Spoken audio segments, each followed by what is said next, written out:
So please join me in welcoming Oksana Lutsyshyna back to KU for her talk today.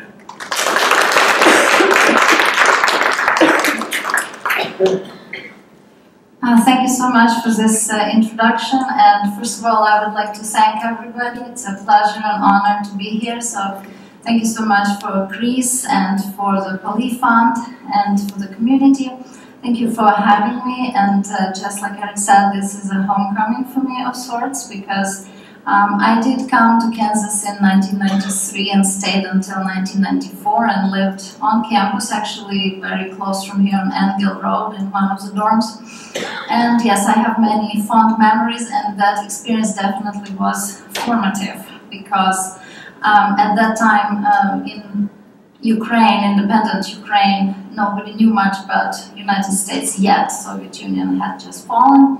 And believe it or not, so much so that we did not even travel to Kansas via Kyiv, because there was no office that would send us there. So they shipped all these kids to Moscow and then sent us to Kansas, ironically.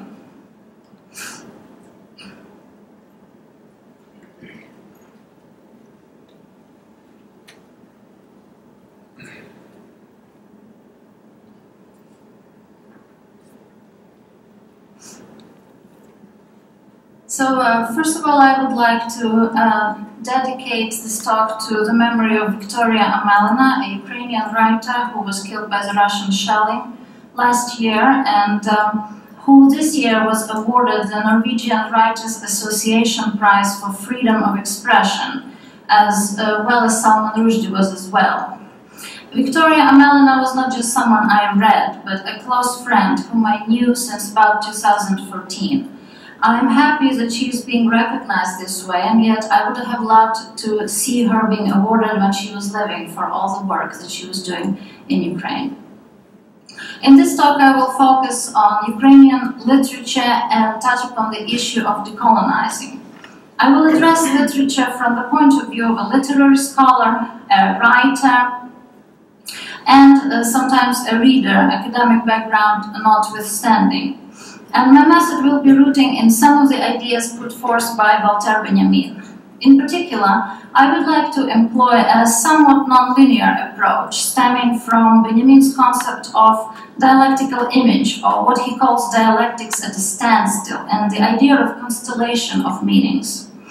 History, according to Benjamin, develops not in stories, but in images, and it is only during the time of awakening, usually striking in a flash, much like lightning, that these images reveal themselves, cutting through the fabric of whatever collective dream everybody is in.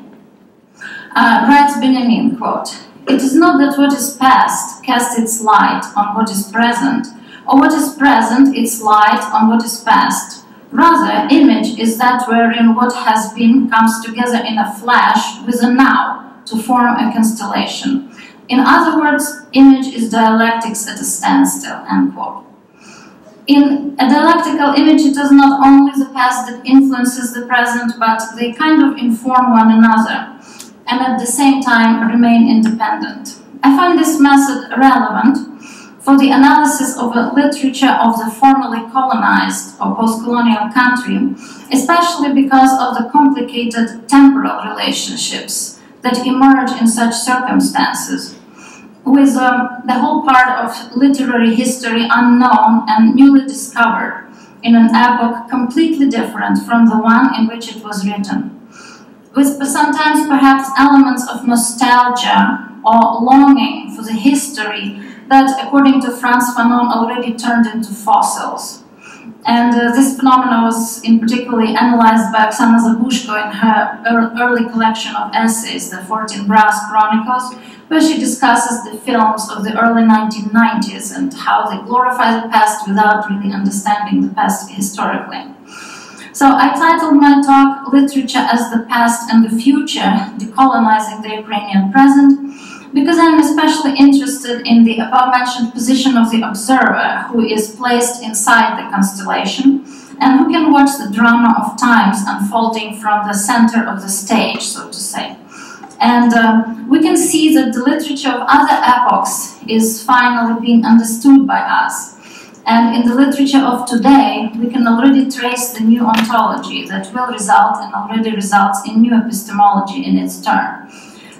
Literature in this case is a certain kind of a repository, or as Anton Sanchenko, a Ukrainian writer, put it once, culture is the backup of humankind. And but these meanings don't just exist as baggage or something to be stored, but they are at the same time projected into the future. And here I'm actually going to show a very short video.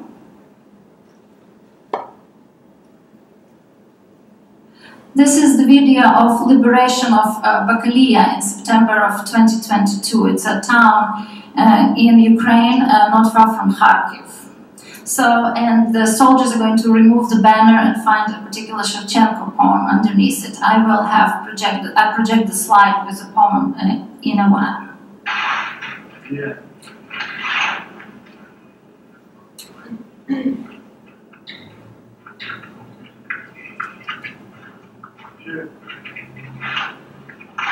Слава Україні! Слава Україні! Слава! Беріть на сутян, ти що? Станума!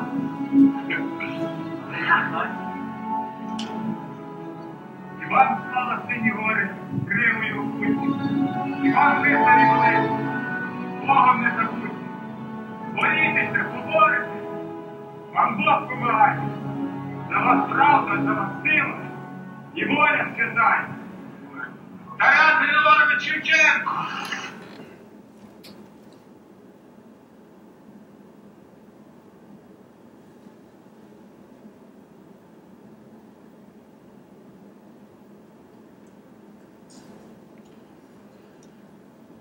So on the video that we have just seen, we see one of the moments of liberation of Bakalia.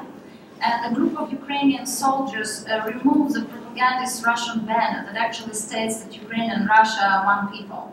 And from this billboard, only to discover underneath an iconic excerpt from Taras Shevchenko's poem, The Caucasus. Glory to you too, Blue Mountains, locked in ancient glaciers.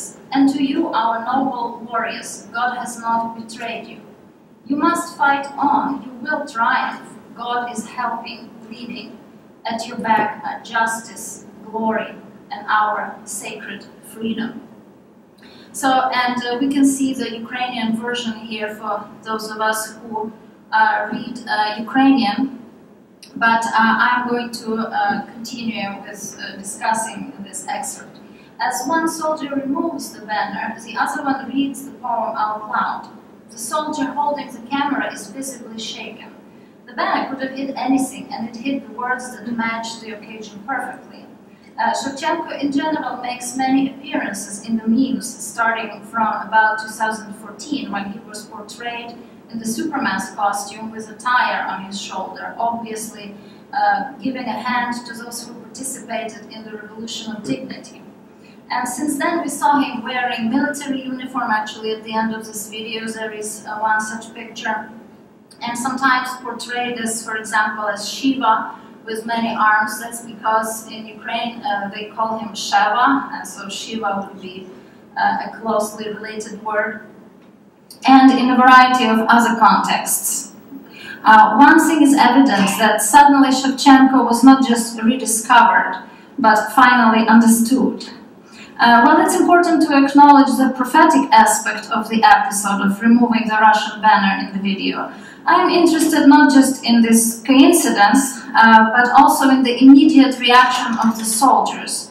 The video captures a very special moment of understanding in a flash of lightning, very much in the Benjaminian terms that this man suddenly came to, because it is obvious that they, just like everybody else in Ukraine, have seen this poem before, have read it before, because everybody read it at school. But they perhaps did not feel that these words resonated. And then the words suddenly resonated. We can hear the surprise in the voice of the soldier reading the verses. He is stunned and is also stunned at being stunned.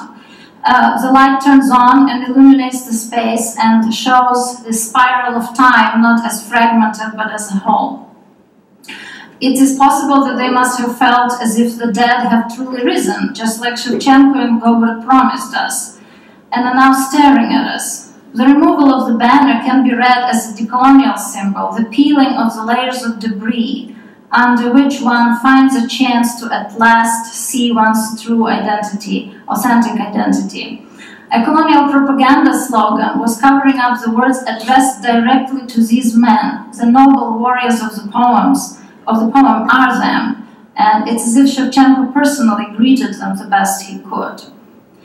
The moment of looking here fuses with a moment of seeing, so together they constitute, in Benjamin's terms, an awakening from, in this case, the collective sleep of colonization and cultural colonialism. This moment of awakening is an inherent part of the project of decolonization. Without such a moment, the decolonial trajectory simply doesn't become visible or possible.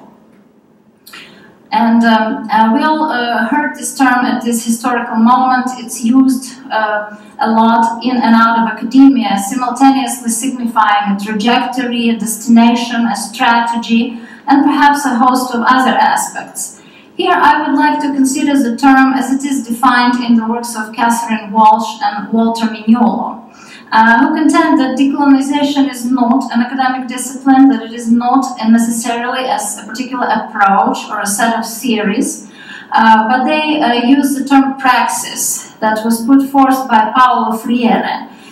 Praxis is basically action that becomes reflection, and then this reflection is taken into account when another action comes, and so on and so forth. So basically it's a dialogical structure, it's not a prescriptive mechanism. And as Vitaly Chernetsky notes in his interview to Alexander Pankeyev, once we develop a certain optics and we know what colonial discourse is like, we keep seeing it, we keep noticing it. Now, Vitaly Chernetsky was speaking about Russian literature, but I think the same principle works for us if we look at the Ukrainian literature. Once we develop this optics, we see these scars of colonialism that mark our literature. And of course, the scholars of post-coloniality have already done a lot of work on this, like Eva Thompson, Olga Mayorova, Chernetsky, Valeria Sobor, and so on. So once you become aware of the colonial epistemic violence, you basically cannot fall out of this awareness anymore, hopefully. I could say I was a curious kid who wrote poetry back in the day, but then everybody in the Soviet Union wrote poetry and read long novels. Sometimes my students asked me, how come you have read so many long novels? And I explained to them, perhaps cynically, that there was simply nothing else to do in the Soviet Union. No cars to drive, no computers to work on, at least no available or up-to-date computers. No countries to discover due to Iron Curtain, and no interest fostered in other nations. It was an artificial country, like all empires, where its regions had little to do with one another. So I started writing poems at a tender age of 15 or so, some kind of a protest that I wanted to express against parental tyranny, as teenagers usually do, or an awful high school. And then I started writing poetry regularly, but here is the rub. I was writing Russian poetry. I was a kid from a Ukrainian town of Uzhhorod, which is on the border with, it's the western border of Ukraine, it's the border of Hungary and Slovakia. I grew up in a Ukrainian-speaking household, but see, Russian was the language of literature, good literature, at least so we were told. Russian literature at my school was taught by a brilliant teacher born and raised in Russia, educated in St. Petersburg. And Ukrainian literature, unfortunately, was taught by people who forced us to memorize the worst poetry on the planet. This is how Soviet schools usually operated. They could not teach critical thinking for obvious reasons. because there was nothing to criticize. So they relied on these memorization exercises. And once, instead of a particularly bad poem that was assigned to us by a socialist realist poet whose name I would rather leave out of this, I actually recited the poem by Ivan Franko, but the teacher didn't recognize it. So that should tell you a little bit about how Soviet schools were. Well, actually, you know, they only read a few poems by Ivan Franko that were selected for the particular program, though the 50-volume edition of his work was available if one very much wanted to find it. So, returning to my own poetry of the day, it was of course horrible. And here, you know, it reminds me of a story that Madina Tlustanova, a post-colonial scholar, tells in one of her books about the Caribbean kids who were told to write an essay, and then they started writing about how it was snowing and the snow was falling onto the fields of sugarcane. Well, that is because writing was connected to reading, and reading was connected to Britain, and it snows in Britain. So to reinvent the language of the Caribbean, you had to be Derek Walcott, who will eventually say, either I'm a nobody or I'm a nation. So, for example, we read about April being the month of the thaw. Well, in Transcarpathia, this region in Ukraine where I come from, close to Hungary and Slovakia and Romania, this was the month of grass and flowers and warmth. And the braver souls were already swimming in the river. And yet, in all seriousness, we were reading that this is the month of the beginning of the spring. So, and actually a number of poets in Transcarpathia, as I would imagine elsewhere in Ukraine, did write in Russian, so my language choice was not unheard of, even here at this western outpost of the empire. Literature is what made me and others write in Russian. So eventually I had an awakening of my own and started writing in Ukrainian, but that was around the age of 16 or 17, and by then, believe it or not, I authored like 3 handwritten collections of Russian poetry, a play, and a few detective stories about a useless detective whose knowledge of the world and the Western criminal world equaled to that of a Soviet teenager stuck behind the Iron Curtain. So I'm telling this story simply to illustrate what epistemic colonial violence can do and what it is.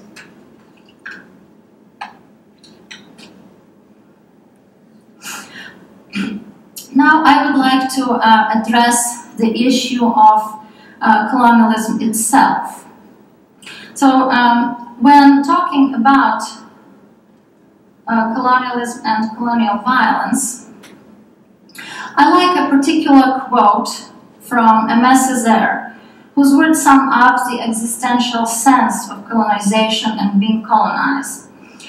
I am talking about the societies drained of their essence, cultures trampled underfoot, institutions undermined, lands confiscated, religions smashed, magnificent artistic creations destroyed, extraordinary possibilities wiped out. I'm talking about millions of men torn from their gods, their land, their habits, their life, from the dance, from wisdom, end quote. Césaire is talking about epistemic violence along with the physical brutality, and he is actually very specific and enumerates several realms or areas, and he's not dividing the world in any kind of Marxist way. Okay, this is the superstructure, this is the reality or the basis, and so on and so forth. To him, culture, society, institutions, lands, religions, artistic creations, and possibilities or opportunities are things of the same order. They're equally important. So now we can think about all the works of Ukrainian literature that were banned, that were shelved somewhere in the archives, or that just didn't make it to the reader. All of these losses, if we think about Césaire's words, they are actually very important. And this helps us understand what multiple and diverse crimes colonialism commits. And we can extrapolate here and remind ourselves that Russian colonialism we were up against is complex because it comprises imperialism, still unchecked and often unrecognized in the world, and also the remnants of Soviet totalitarianism, and basically a version of Stalinism that has come back, because this is what Putin's regime is, spiritually speaking. And also, we can ask ourselves questions here. So what exactly is decolonialism, decoloniality, decolonization in this context? Who is decolonizing from what? Is Ukraine decolonizing itself in its internal structure only? Or is it the world that finally needs to come to this understanding of decolonization? So we use the term post-colonial a lot, and as I understand, which originated mostly in academia, and became prominent with the rise of the scholars who analyzed the post-colonial discourse, the writings, the literature. So, and the term, I suppose, there was a hope at some point that post-colonial will be the end of colonial, because it will analyze the damage and then it will somehow be made right. But it wasn't. Colonialism of the situation of being colonized can end, but the epistemic structures will still stand. So the term decolonial was introduced by Anibal Quijano in 1990, quote, at the hinging moment of the closing of the Cold War and the opening of neoliberal designs. Decoloniality was born in response to the promises of modernity and the realities of coloniality, unquote. So basically, for Quijano, coloniality developed around such axes of power as modernity and global capitalism. And we know, if we revisit the Ukrainian colonial situation, that it differs from that of some of the countries that were colonized by the European powers back in the day. Many scholars have already written that the fact that this was more of an annexation or neighbor colonialism does not invalidate the paradigm, but actually broadens our understanding of it, like George Lubovich, for example. Marko Pavlishin, another scholar, introduced the term cultural colonialism in relation to Ukraine. Then, in particular, he is talking about the hierarchies of value that assign certain supreme value to the goods of the dominant culture. And second, he also mentions this, quote, myth of the transcendent universal quality of the colonizer versus the merely local, political, and ideological particularity of the colonized. And he's also talking, unquote, and he's also talking about fostering of historiographical mythologies. So basically the myth of three brotherly nations, of which Russia is the elder brother, of course. So if we return to the decolonial scholars that I mentioned, one of the central space in their series is the idea of Eurocentrism as basically a master narrative of sorts. Basically Walter Mignolo says that coloniality and modernity are constitutive of each other. There is no modernity without coloniality. And Mignolo continues, quote, decolonially speaking, modernity, coloniality are intimately, intricately, explicitly entwined. Decoloniality does not imply absence of coloniality, but ongoing serpentine movement towards the possibilities of other modes of being. Unquote. To him, basically, coloniality is just the darker side of Western modernity. He also says that coloniality itself is a decolonial concept, and therefore, quote, anchor of decolonial thinking, unquote. It's actually very hopeful. The fact that we can understand that something is colonial is already a step towards decoloniality and decolonization. So, returning to the issue of questions, like who has to decolonize from what, I actually wanted to bring up here Yuri Shevelyov, who was a professor at Columbia and who remained a harsh critic of both imperial Russia and totalitarian Soviet Union. And of course, it was not possible to read him in Ukraine back in the day. And in his essay Moskva Maroseyka, he postulates that, culturally speaking, Russia was Ukraine's project, much like Rome inherited the legacy of the conquered Greece. Shevchenko argued that Kiev in the 18th century saw church as the most important institution, basically orthodoxy, and Moscow as a political force that would be best suited for defending it. Well, this plan did not exactly work because Peter I chose the secular trajectory versus the religious-based ones, and the gentle colonization, as Shevchenko calls it, did not work. Ukraine, according to Shevchenko, was cut off from modernity, and perhaps it's the same modernity / coloniality that Mignolo mentions. Shevchenko concludes that the history of the cultural connections between Ukraine and Russia is the history of, quote, a big and unfinished war, unquote. This essay was written actually in 1954, so reading it today is very powerful.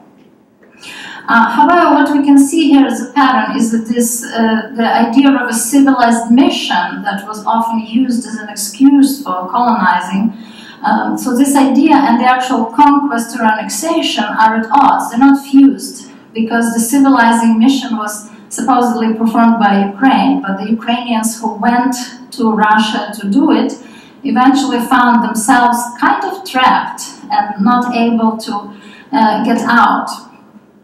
So colonization and conquest did not really go along the same way as the civilizing mission.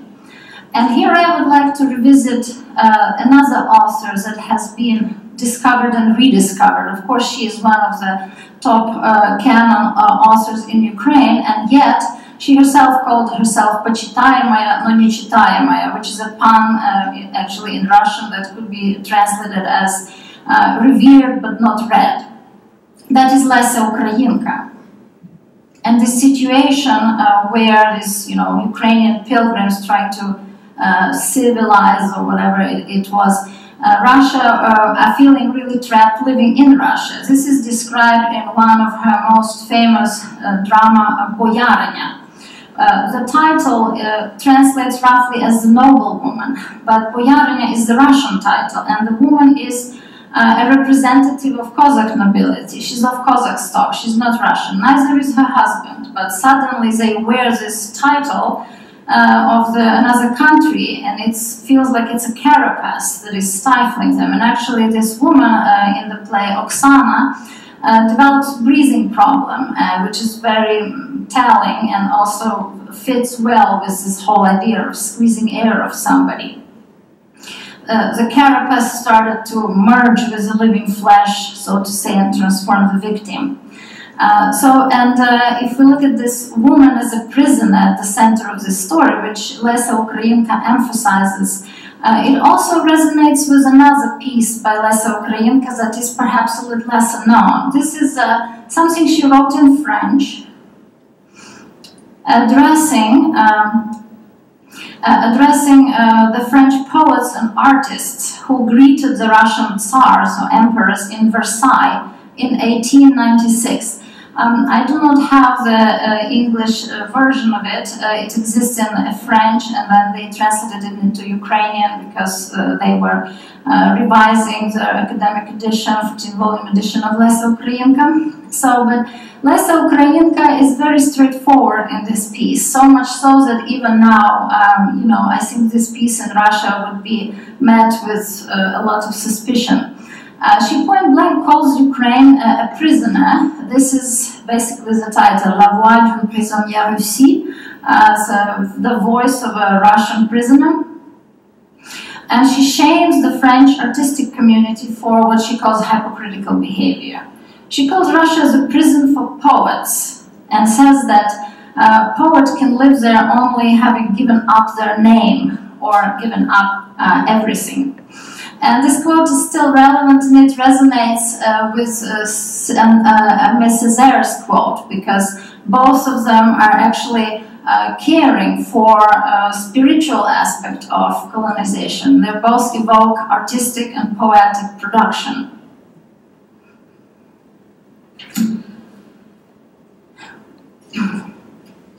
So, and now I would like to switch gears a little bit, and since so far I have talked about some of the perceptions of the older Ukrainian literature, the rediscovery of the older literature, and basically getting attuned to it and having a moment of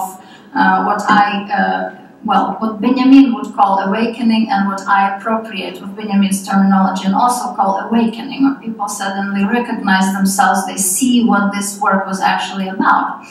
Now I would like to say a few words about the literature of today and how it copes with what is going on and what exactly projects into the future, and also whether any decolonial themes could be discerned here as well. And I would actually like to start with a poem that is not written by a Ukrainian author, but an American writer, Caroline Forshey, who actually happens to be a great friend and a tireless advocate for Ukraine. So she is in this poem that I will project both slides of. She is talking about a wish to stop the military power by the power of her ink. If there is ink for this hour, if there is something to say, to write, that would send the tanks, the convoys, the transports into reverse on the roads they have rutted, send them back to the borders they crossed, send them back, and the hours too that have passed since dawn on the 24th day of the second month. Send those hours with them, and the enemy soldiers dragging with them their crematorium and the corpses of the fellow soldiers they have left behind, and their own wounded, send them back if there is ink, if there is something to write that would raise the cities from the ruins. The reason I'm doing it is I want to illustrate a point I'm about to make. By doing so, she taps into the very core what poetry is, its essence, a particular kind of power of transformation that poets and shamans of all nations and times always knew. The ancient world did not separate the word from its meaning, it seems. Word was neither an artifact nor an ornament. It was action itself. To say meant to do. Mythologically speaking, the spoken or the written word contained possibilities that went far beyond effective rhetorical strategies. This is why ink could potentially dispel the danger of tanks. The word could create, and the word could also undo. Such is the process of the poet's word. Tony Packer, a spirituality and meditation teacher, coined the term awaring, that denotes a certain presence in the world, a state of being alert and also inherently powerful. The poet does not think in terms of what we call objective reality, where a pen is no match to modern artillery. In this sense, it is worth taking a look at some of the tendencies of Ukrainian poetry of the times of war, and broader Ukrainian literature, not just poetry in the times of war. It doesn't take long to see that one of these tendencies is a penchant for incantations, curses, prayers, tapping into the mythological, rediscovery of the ancient patterns, not just thought or images, but awaring. The poet is a healer at times, and at times the poet is a killer. But either way, they're not a passive victim or a bystander. These words are not spoken for beauty, they're spoken for power. They are used as a weapon. Poet inhabits the folklore, and folklore reveals the truth. It's not a rational choice, but the absence of ratio can grant the entry into this fertile ground or underground. This is akin to Dr. Faust's plea, perhaps from his first monologue in Goethe, where he renounces all the disciplines he studied, theology, medicine, law, and says that they're too fragmented, too incomplete, and it's time to resort to magic. Well, I know Faust is not the great example, because we all know what magic he ends up conjuring, and what it all ends like. but his dissatisfaction with the world of the rational tells us something. So fairy tale, fantasy, elements of onomatopoeia, sounds, striking images of natural phenomena, witchcraft.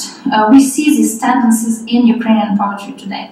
So this is perhaps one of the most famous poems of its kind by Lyudmila Horovets in translation, of course, and it's only an excerpt, and it's basically a witch talking and cursing somebody, sowing in thine eyes, sowing in the night, thou shalt get my foe by the witch's word, and so on and so forth. So it's an incantation of the witch, and it actually became a song even. Somebody wrote music, and I'm not going to read the whole thing for the sake of time, but for those of you who read in Ukrainian, you can look at it in Ukrainian and verbalize it. Сію тобі в очі, сію проти ночі, буде тобі вража, так як відьма скаже. So it sounds very powerful in Ukrainian, kind of scary too. So another great example could be found in the words of Mariana Kianovska, a very well-known Ukrainian poet, whose book, The Voices of Babin Yar, was published in 2022 and made quite a mark. So this is from her newer book that she has is just getting published. And this is an excerpt from a poem about Bucherivsky Babe. Bucharov is a residency, I believe it's one of the summer residencies of Putin. So, and I understand that it's hard to read in Ukrainian for those who not, so this is just my interlinear, so it's not a great translation, it's not a translation at all, it's just to give everybody a sense. So the Bocharov ladies will want to take their children into their arms, but the blood carried by the Dnipro into the headwaters will not let them, and third roosters will sing, and the Smolensk marsh will close above the cursed heads. So you can see that rhythm of an incantation here, and also evocation of certain images that are associated with folklore and things like that. So another poet who also wrote, unfortunately, in incantations would be Maxim Kravtsov. Unfortunately, he was killed this year on January 7th. So he wrote a bit of a requiem to people who perished in Bucha, and you can see it, somebody translated it into English. This is also the repetition of various elements. So, and the last one is Victoria Amelina, but on that one I will return momentarily. So, to finish talking about the incantations, the problem is that though the poet mythologically remembers that he or she is a shaman and can tap into all these other forces, they also understand that, well, it's kind of frustrating because it doesn't mean that the tanks are stopped, artillery is stopped, death is stopped. So it becomes an incantation of grief. The poetic word that used to be, as the ancient memory had it, powerful, is no match to death and destruction.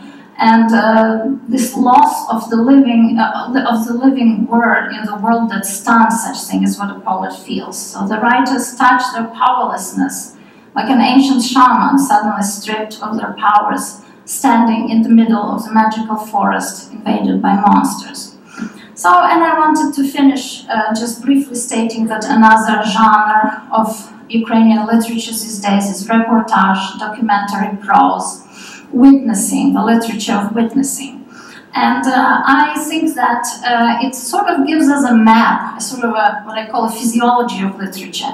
What this documentary prose or documentary writing does, it shows us what the new ontology has become, so that the new epistemology can arise. It's no secret that after the start of the war, and I'm talking about 2014, many Ukrainian writers found themselves at a loss because suddenly old metaphors didn't work anymore. You could not just say that your heart is bleeding because somebody's heart was actually bleeding.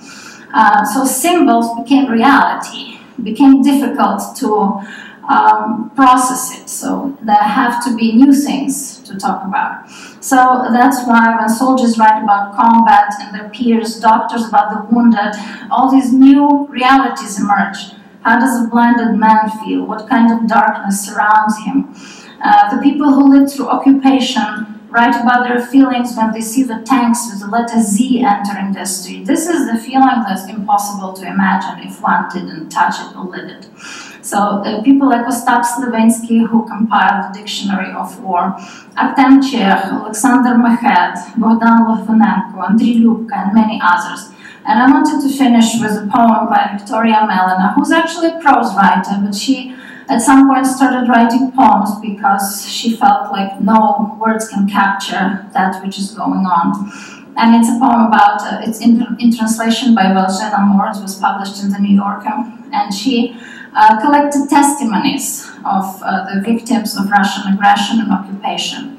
And it's a poem where she arrives at the town and she wants to talk to people about what happened, and this man she meets refuses to talk, and it has a very powerful ending.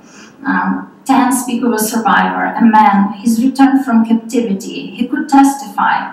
I knock on his door, a neighbor opens. It seems like he has survived all right, she says. Go talk to the women. So Melina said that she basically just puts prose in, organizes it line-wise as a poem, then it becomes a poem. I think Ukrainian literature right now is doing a colossal work. Poets are grieving through incantations, and documentary prose writers are saving this knowledge that they carry out of the war, bring it for us to know what it was like, so that we could project it into the future, in the Benjaminian sense perhaps, so that we could simultaneously live our awakening and our awareing. Thank you.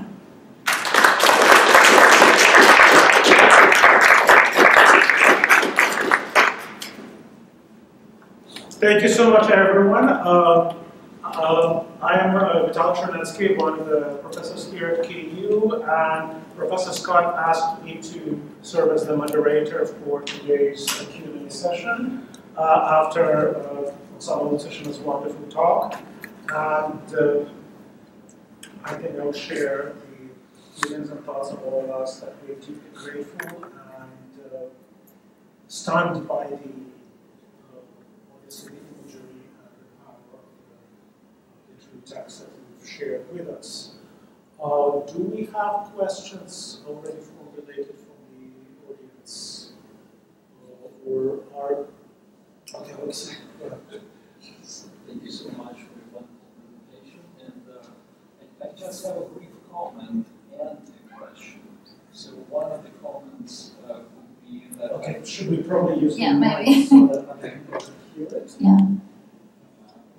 Thank you so much for the presentation. So the comment is that perhaps in your presentation you could also find a place for authors who switched from writing Russian or Persephone Blues and others into Ukrainian, and also as a part of a decolonization. And the question for me is, as someone who was born in Donetsk in Eastern Ukraine, but who grew up in Central and been in the United States for a very long time, is the question of how to present identity that it is understood for the foreigners. Because my identity here as a Ukrainian was, I am not Russian. This is, as a matter of fact, how I was introduced by some people, to which I add, I'm neither Chinese nor German, nor something like that. But it's also the relationship of currently in war. How do we construct the identity that is Ukrainian rather than being, oh, it's a part of Russia, or it's against, it's anti-Russian? Thank you. That's a wonderful question and something we are trying to figure out. Because the world hasn't known as much about us as it did about Russia. Now, what it knows about Russia doesn't correspond to the reality of Russia. It's mostly, you know, people know, I don't know, Dr. Zhivago movie, which is great, but that's not what Russia is and was. So I think we just have to work to push some of our literary productions to the forefront, or our filmic productions, just for the world to associate us with something like that. And I'm glad you mentioned the moment of being bilingual. Actually, there's a wonderful novel by Oksana Lutsyshyna that was just published by Harvard Press, And she wrote half of it in Russian and the other half in Ukrainian. And in English, Oleg Kotsuba, who was the managing editor, he could not publish that all like in one text because the English reader will not know if part was translated from which language. So he switched them, and part of the pages are white and part are black. So, and that's definitely, and Vladimir Rafenko is a spectacular writer as well. So yeah, I think, and they're not the only ones. There's many people who are now really switching to Ukrainian as a homecoming. And actually, we just translated with Alena Jennings some poems by Zoya Kazanzhy, who's from Odessa and who spoke Russian her whole life and started writing poetry in Ukrainian because she feels like it was stolen from her. I had no idea that you translated Zoya Kazanzhy. For people who do not know, she's a very important pro-democracy activist from Odessa who just published an essay called "Хто такі одесити і чого вони хочуть?" Those who are in Ukrainian studies will recognize, because this is a very famous reference. Who are the Ukrainians and what do they want? And they said, well, the Odessans and what do they want in Ukraine, explaining the city's context, the weight of stereotypes and things of those kinds. Yes, I think this is a crucial moment indeed. Next question, Alexandra, please. So I don't know if I've been thinking about this for a while, and I don't know if I have a perfectly formulated question for you, but yes, this is of course the moment when Ukrainians finally have a voice on the international stage and can say a lot of things and testify to their experiences. Unfortunately, those experiences right now are the experiences of war, occupation, and I just wanted to get your opinion on this. To what extent and for how long is it going to be that Ukrainian identity, especially of the current generation, is going to be associated with this experience of war? Are we now going to be Ukrainians forever traumatized by the war? Where does it end? Or is it, is it the new epistemology that, can arise out of this writing sometime in the future that will finally help the world see us differently?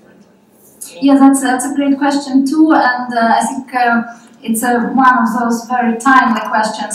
So I think the answer to that would be to actually keep working at decolonizing, the world around us, because we can decolonize ourselves inside our own culture, but then if nobody else decolonizes, so then how does it going to work? So for example, the departments of Slavic studies who now include works of Ukrainian writers, the publishers who now publish Ukrainian writing, initiatives like the Harvard Ukrainian Research Institute book publishing initiative, where they publish the classical works, not just the works of the now. I think that's the danger. If only the works of the now are published, then it does seem like it's about war. But even if it's not about the war, good luck trying to publish it, because the first thing the publisher is going to ask, oh, is it about the war?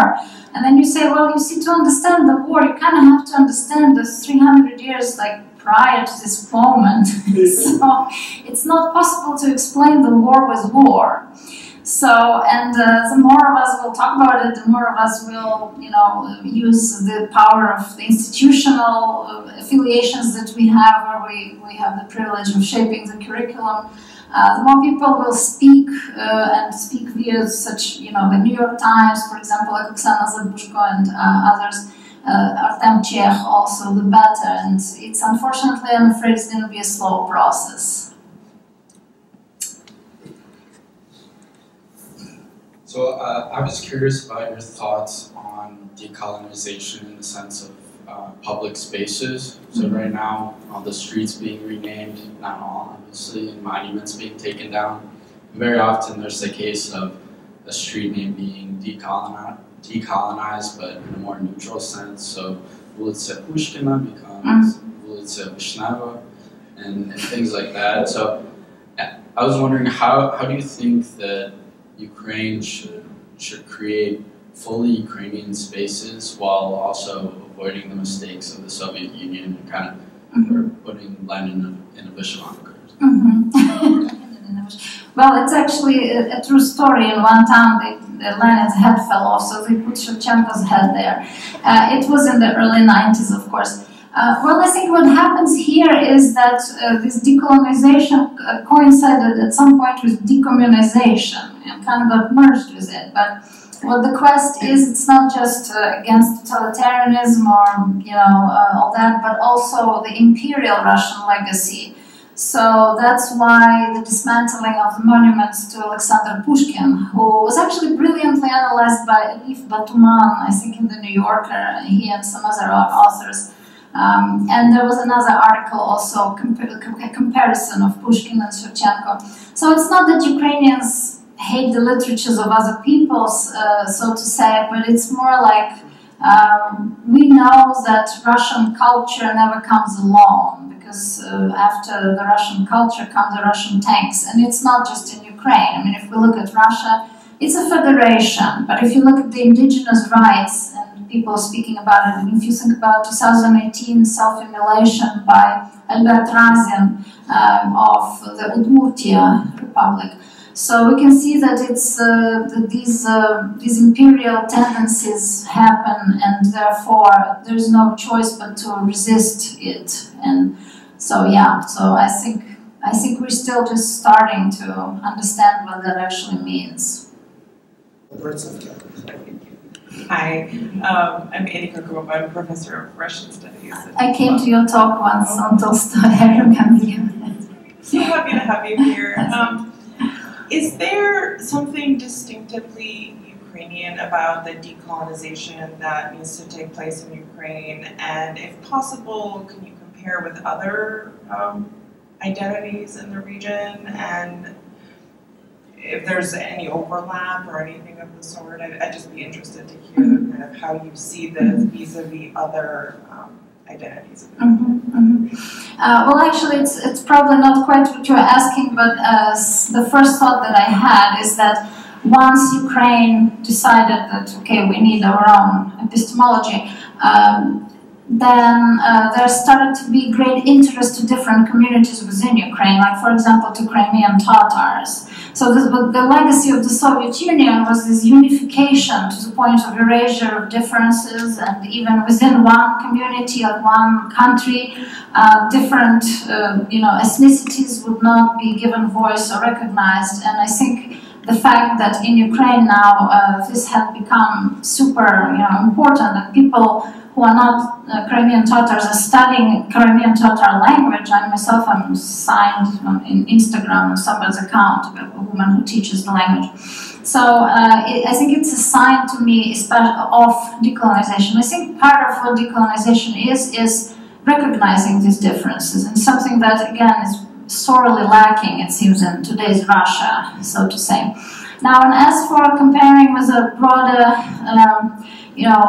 canvas of the world, that will be very challenging. But I think eventually we will have to, if we wanted to talk to the world, with using this terminology. Then every country will have their own, version of what that actually means. I know, and I gave a talk to France, and they asked me not to use the word decolonial, and I said, why? And they said, that's Latin America. We don't do that in France. So. That's just, and again, I think they do that in France, but it's just that everybody likes their own, terminology and so on and so forth. And the more we, connect with different academic groups, the better we will understand what's going on. If I can briefly abuse my power as the moderator and just follow up on Annie's question. And this is a very practical thing that we all think about in Ukrainian studies. You powerfully and I think very effectively brought in theoretical language, but also writers' experience. You quoted poets, you quoted Derek Walcott, you quoted Aimé Césaire, and this is one of those things that we as Ukrainians often face now as we're trying to build the decolonial coalitions, is that sometimes we are sort of there's some reluctance in admitting us into that coalition. We just had the horrible racist, basically, incident in Sweden where a Swedish journalist of Iraqi descent said that Ukrainians have it very well, and that's why. That's because Ukrainians are blonde and blue-eyed, and the only way you can tell the difference is when you see Ukrainian women in brothels. And according to Swedish public television, this was acceptable as freedom of speech, despite the numerous protests that this had generated. So the stereotype that Ukrainians are as blonde and blue-eyed as you are, especially me. that somehow it makes it, not quite the same decolonial process. I mean, I threw in a lot of things, different things together, but I hope you understood what I'm trying to say. What do you see as an effective path of this kind of coalition building? Yes, because again, in the traditional colonial, post-colonial studies, the issue of race was super important. But then we can argue, we all know that the British had caricatures of the Irish where they depicted them as some sort of like monkeys, or I don't even know, creatures, basically differently raised. Those were the same, belonging to the same race. If we admit that race exists, because biologists, I believe, do not confirm that it does. It's just the appearance that does, but not any kind of genetic setup. So, and sometimes it will be met with resistance, it's interesting because each time somebody objected to me comparing, for example, the Ukrainian and the Algerian post-colonial situations. The person objecting was usually somebody from Russia or from Belarus. So they were saying that has nothing to do with one another. This is not colonialism, and I'm completely in the wrong. So I think, yes, building the decolonial coalition and explaining that you can racialize someone even if visually they are not necessarily differently raised is still a possibility. Thank you very much. My name is Igor Lailo. I'm visiting professor here in the KU. Thank you very much for your presentation. You remind me too of the time when I was a student in school. I just would like to share the information for all of persons in this room. I still remember in the time I graduated in Ukrainian speakers school, normal, regular school, but I still remember that all of the teachers in my school who taught Russian languages got more money. Yes, 20% more. Yes. This is a very, very, very good example how the soft power of the Russia came to the territory outside of the Russia. 20%.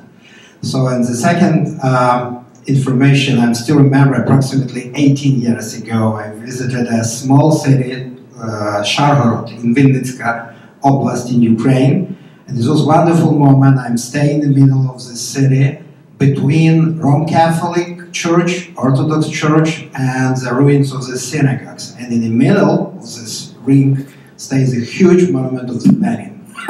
So, and I start to talk with the locals about what is a huge monument of the Lenin. Do you need still this monument? And this man said, I don't like it actually, this monument too, but without any monuments, our city became to stay like a village.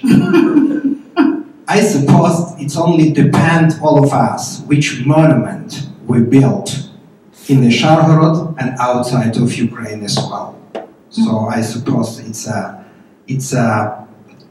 our job how we can to promote Ukraine, because as we saw, the 20% never work very well.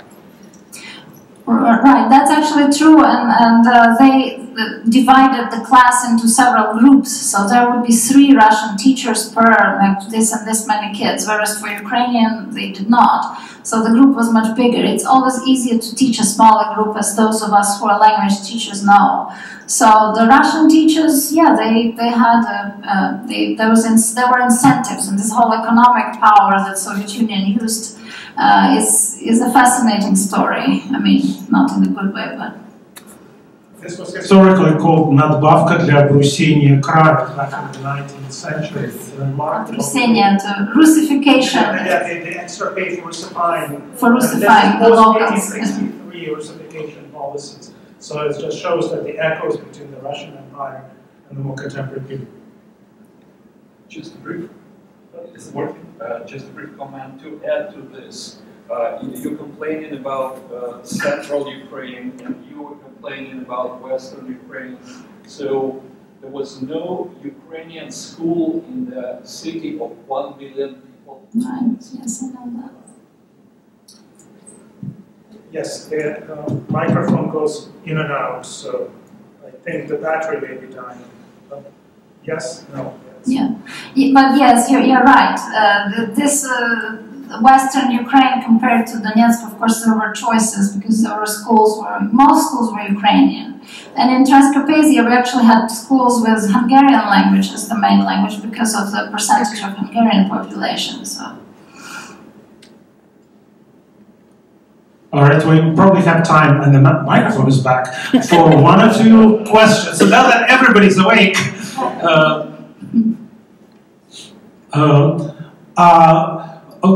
while people are thinking about it, Oksana, you are a wonderful writer whose work I really admire, and we now are fortunate that we have one of your novels, Ivan is Fed by Ivan and Phoebe, available in English translation. And yes, and so sorry, no dust jacket, but it's okay, we'll forgive you. And another one, Love Life, which is published by Harvard, and you have one, Persephone Blues is the poetry collection available in English.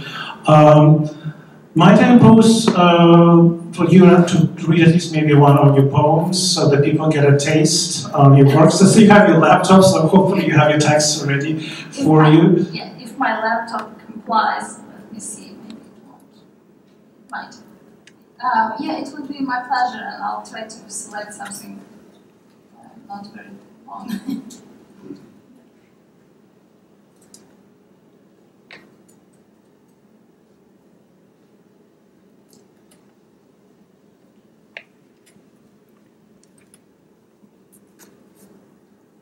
Oh, actually, let me find the. Apologies, I did not look for it in time, but it's the poem that was a favorite of my friend Victoria, whom I mentioned, Victoria Melino, and she always asked me to read it, so I thought I'd do it today again.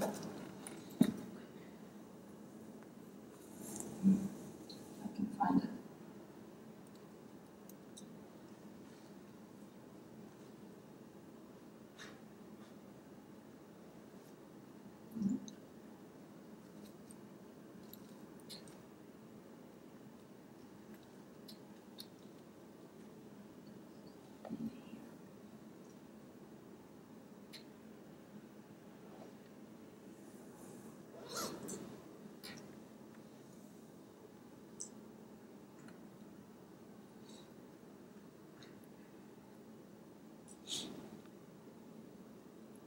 Well, it's not complying, so I will have to find whatever I can find. So.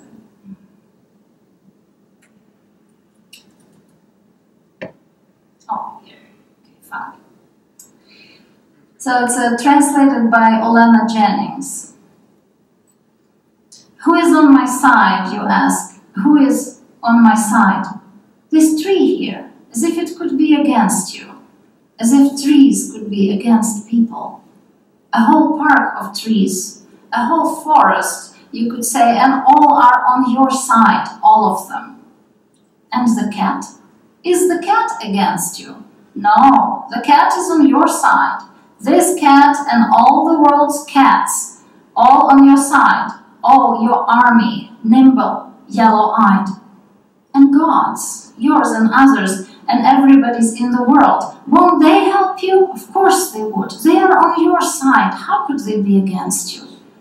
And that teacher that said, thoughts are everything. What's his name? Swami Vishnu Devananda. Is he against you? No. Why waste his time? Of course, he's on your side. On your side. And the sea? What, you think the sea is against you? All its waves and pebbles and beaches, visible and invisible, everything is for you. Don't doubt it. Every day and every minute, do you hear the sea roars? it says to you, I am on your side, on your side. And music, which of the notes is against you? Which of the melodies? Mozart, rappers, pianists, Academia Byzantina, Paul McCartney? No, what are you thinking? Everyone is on your side, on your side. And there's no one against you, and there will never be. So love, keep on loving, don't be afraid.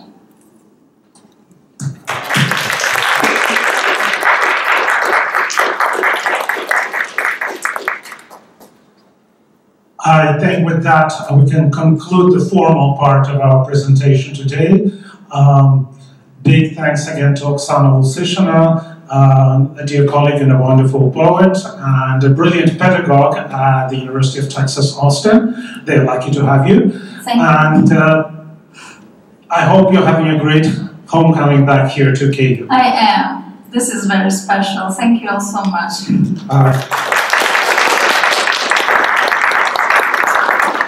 So if folks would like